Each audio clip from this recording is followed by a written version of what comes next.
সমাজ, যেখানে মেয়েদের সৌন্দর্য নিয়ে প্রতিনিয়ত কথা ওঠে। কেন একটা মেয়ে কালো, কেন একটা মেয়ে শ্যামলা, কেন একটা মেয়ে মোটা বা কেন একটা মেয়ে অতিরিক্ত চিকন? এই বিষয়গুলো নিয়ে সেই মেয়েটার মাথা ব্যথা না থাকলেও সমাজের প্রত্যেকটা লোকের মাথা ব্যথা চূড়ান্ত পর্যায়ে। আর এই সমাজটা কিন্তু আমরাই গড়ে তুলি। আমরা কখনোই নিজের খুঁতটাকে দেখি না, আমরা সবসময় অন্যের খুঁত দেখতেই ব্যস্ত থাকি। কার গায়ের রং একটু কালো, কার মুখে ছোপ ছোপ দাগ আছে, কার দাঁতটা একটু উঁচু, এই সব কিছু দেখে বেড়ায়। কিন্তু আমরা কখনোই দেখি না যে আমাদের মধ্যে কোন কমতিটুকু রয়েছে।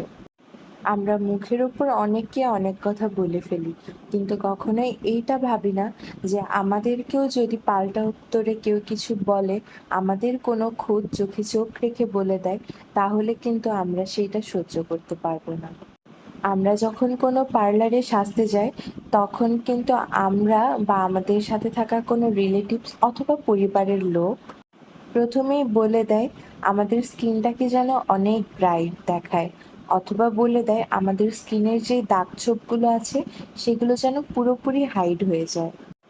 আমরা একদিনের জন্য অনেক বেশি সুন্দর হতে চাই, কিন্তু সেই সৌন্দর্যটা কি নিজের হয়?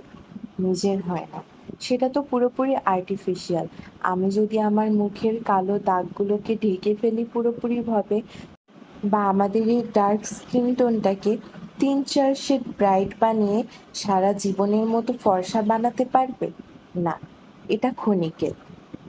কখনোই পার্লারে এসে কাউকে বলতে শোনা যায় না যে আমি যেমন আমাকে তার মধ্যেই সুন্দর করে সাজিয়ে দাও।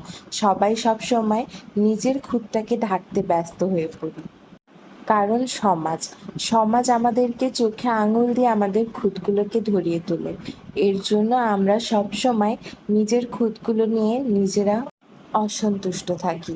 আর এ কারণেই আমরা কোথাও সাজতে গেলে প্রথমে আমাদের খুঁতগুলোকে ঢেকে দিতে বলি।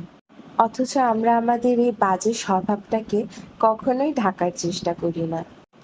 আমরা যখন জামা চয়েস করতে যাই, তখন আমরা দেখি কোনটায় আমাদেরকে ফর্সা লাগবে, কিন্তু আমরা কখনোই এইটা ভেবে চয়েস করি না এই জামাটা আমার পছন্দের জন্য পরতে হবে।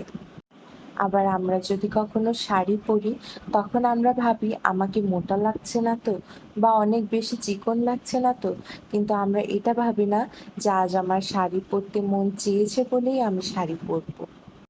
আমরা সকলেই সুন্দর, সকলের মধ্যেই আলাদা আলাদাভাবে সৌন্দর্য লুকিয়ে রয়েছে। তবে কিছু ভারী ও তিক্ত কথার ভিড়ে সেই সৌন্দর্যগুলোকে আমরা আঁচল দিয়ে ঢেকে ফেলি। কিন্তু আমরা আয়নার সামনে গিয়ে কখনোই আমাদের সৌন্দর্যগুলোকে উপলব্ধি করতে পারি না। আমাদের কালো রঙের বাহিরে কালো ঘন চুলটাকে আমরা দেখতে পাই না। আমরা আমাদের দাগ ছোবালা মুখের ভিড়ে কাজল কালো চোখটাকে দেখতে পাই না। অথচ যদি সৌন্দর্যগুলো আমরা খুঁজে নিতাম নিজের মতো করে, সমাজের কথাকে গায়ে না মেখে নিজের মতো করে বাঁচতাম, কে প্রতিবাদ করবে না ভেবে যদি নিজেই প্রতিবাদ করতাম, নিজের সৌন্দর্যকে আমরা না ঢেকে রেখে নিজের মতো করে উপলব্ধি করতাম, তাহলে হয়তো সমাজটা বদলে যেত, আর কারো কাছ থেকে কোনো কটাক্ষ শুনতে হতো না। কালো হোক বা দাগ ছোবালা মেয়ে হোক, সে নিজের সৌন্দর্যকে নিজেই উপলব্ধি করে নিজের মতো করে বাঁচতে পারত। গায়ের কালো রঙের ভিড়ে চোখের কাজল দেখার সময় পেত, মুখ ভর্তি ব্রণের ভিড়ে সুন্দর স্নিগ্ধ হাসি দেখতে পেত। সমাজ কখনোই বদলাবে না। আমরা নিজে যদি বদলাই, তাহলেই সমাজ বদলাতে পারে। সমাজের তোয়াক্কা না করে নিজেকে নিজে ভালোবাসলে পৃথিবীর সকল সৌন্দর্য নিজের মধ্যে উপলব্ধি করা যাবে।